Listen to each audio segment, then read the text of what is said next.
Okay, so if you've never played around on photo editing in Photoshop, or you just want to get an idea for how to edit a bracketed landscape photo, or if you just want to know how it's possible that I take so long to edit a single photo, here's a little insight into my process. So I've got on here 3 photos. They're bracketed photos. So here's our regular exposure right here. Turn that layer off. Here's the shorter exposure, so you get that nice sky. And here's the longer exposure for the foreground. And I may or may not use all 3 layers. I just kind of play it by ear. So the most dramatic layers are going to be this one and this one. So I'll kind of mess with those first. So, one of the things that I'm kind of playing around with is blending options. So we'll kind of throw this up here. Now, we'll do blend if. This part right here, you can kind of see, if you move that around, you get, that's really harsh, so we don't really want that to be our total blending option. But if you hit Alt and then click over here, shifts it a little bit. I actually think I wanted this one. Nope.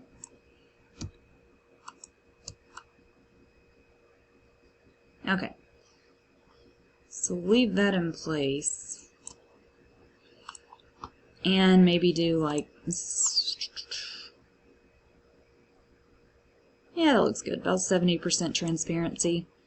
A lot of this is just blending to where it looks good. And then you kind of go back and do the exact same thing a different way until you like it. On this one, so move that up here.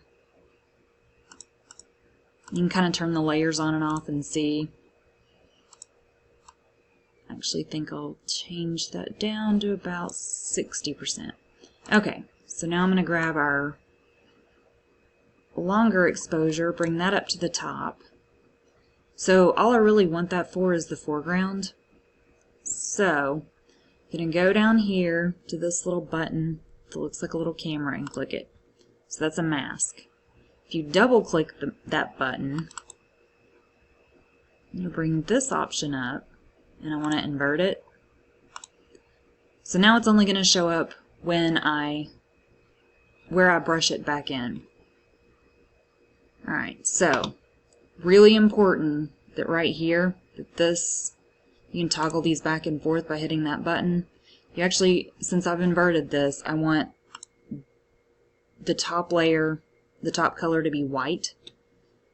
And I've got it at a 30% opacity, which is good. The brush size,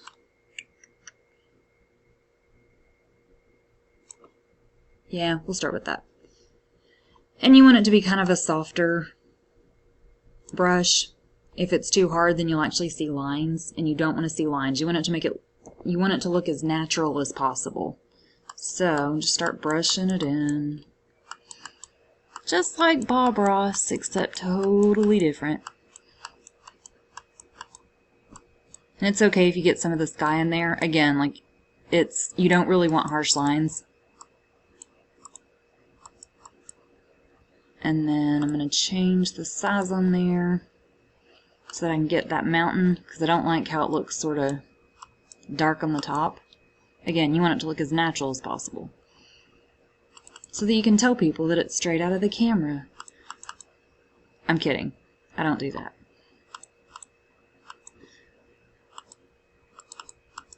Alright, so that's looking pretty good.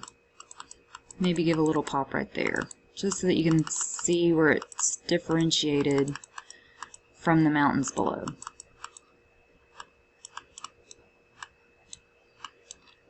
And I'm not being super precise on this one just because I'm trying to run through this as quickly as possible. Ooh, I may have overdone it right there. And since these are all layers, you can go back and you can adjust layers. Everything's fixable. It's the beauty of Photoshop. Change that to about 17. There we go. We'll just roll with that. Okay. So you sort of got the blending the way you want it, but you still probably want to make it a little bit lighter. So we'll go with the curves layer. Just pull that up overall. If you want to make it lighter overall, then you'll just kind of pull somewhere in the middle. Now, if I wanted it to be more contrasty, I'd select another spot and then move that in. I don't like it to be super contrasty overall, so I'll leave it about like that. Okay, so now we start editing the color, which is my favorite part. So we're going to go to layer, we're going to do new adjustment layer, and my favorite ones for color are, I use that a little bit, the hue saturation, especially if I want to reduce the saturation on a certain color. I use color balance a lot and selective color a lot. So we'll start with selective color. And I always change the mode to color, just because if you leave it as normal, it can actually make your whole image lighter or darker, and I don't want to do that. So, in selective color, you can actually choose individual colors. It's really awesome. So, if I want to make these reds really pop, I may take away some of the cyan. You can kind of see as I'm moving this around, you can see just the reds are being affected. And then bump that up. There we go. So we'll say about right there.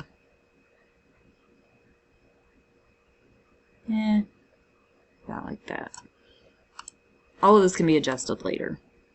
Now let's say I wanted the yellows to be a little bit more pink. And the yellows, it'll actually affect some of the greens too. Once you play around with it, you'll kind of realize what all is affected. So if I want it to be more pink, I'll take some of the cyan from it, add a little bit of magenta.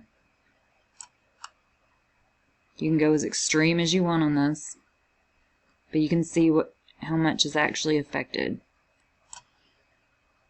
And then maybe add a little bit more yellow. I guess I could move this over here.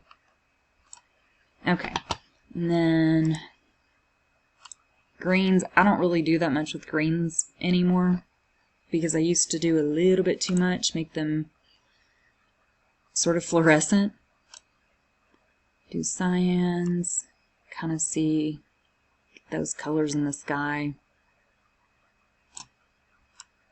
I like purples, so everything ends up being a little bit purple. It's just how it is.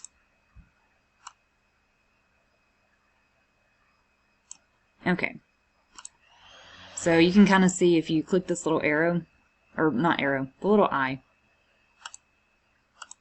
You can see what it looks like before and after. Now, if I decided that maybe I liked it, but it had gone too far, I can actually change the opacity.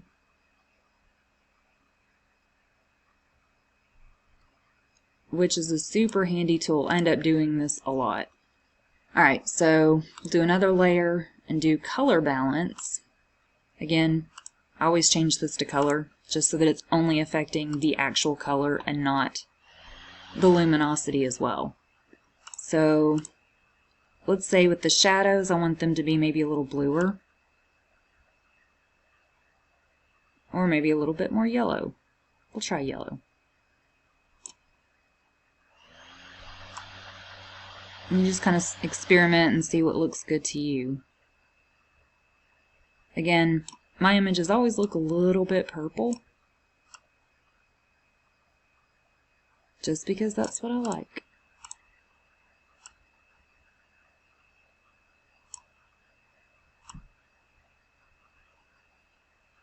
Sometimes it doesn't hurt to balance out.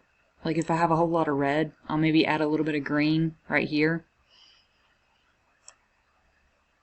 Make the whole thing look overall somewhat balanced.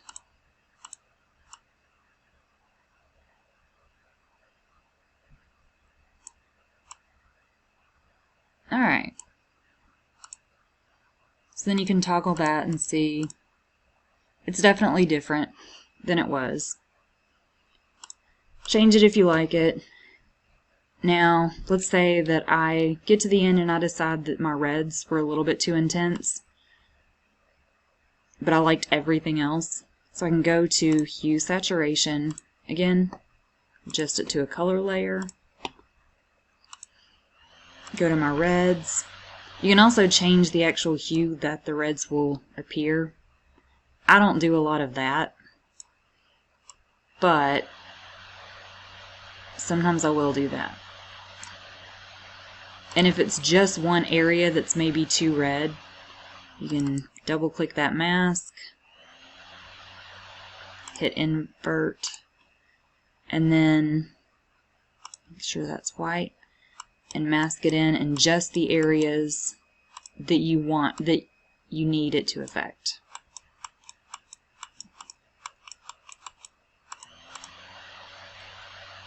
You can see the difference there. Alright, and then let's say you want it to have a nice little pop of color. So we'll go to this vibrance layer. I actually let it be the normal mode for this, but maybe crank it up to, I don't usually go above 20. Leave it about there. And then for saturation, I don't usually go above 5. Usually it'll be about 3 to 4. It is a very powerful tool. You don't want to blind people when they look at your photos. Or maybe you do. That's not my business. I won't judge. Anyway, so let's say you get this, you love it, that's exactly what you wanted. So then you can save it as a PSD. That saves all your layers.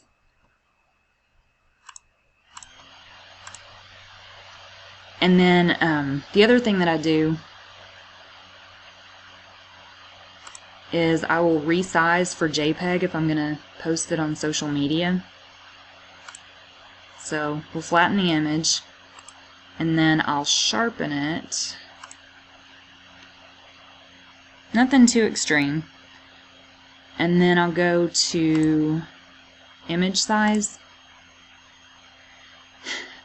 I've heard different sizes as far as being like the sweet spot for posting on Facebook. But you do kind of want to resize it if you want to keep the best image clarity.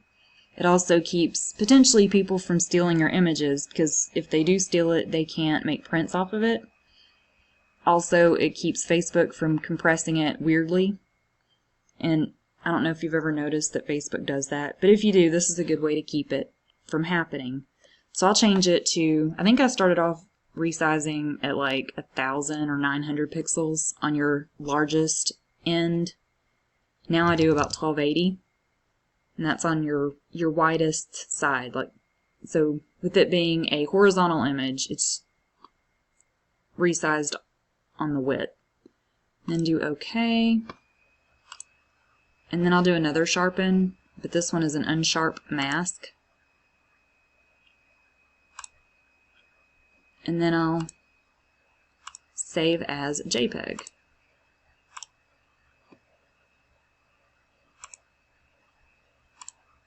And that's all there is to it. Nothing too simple, but it can easily use up an entire afternoon if you let it. So anyway, that's it. Thanks for watching.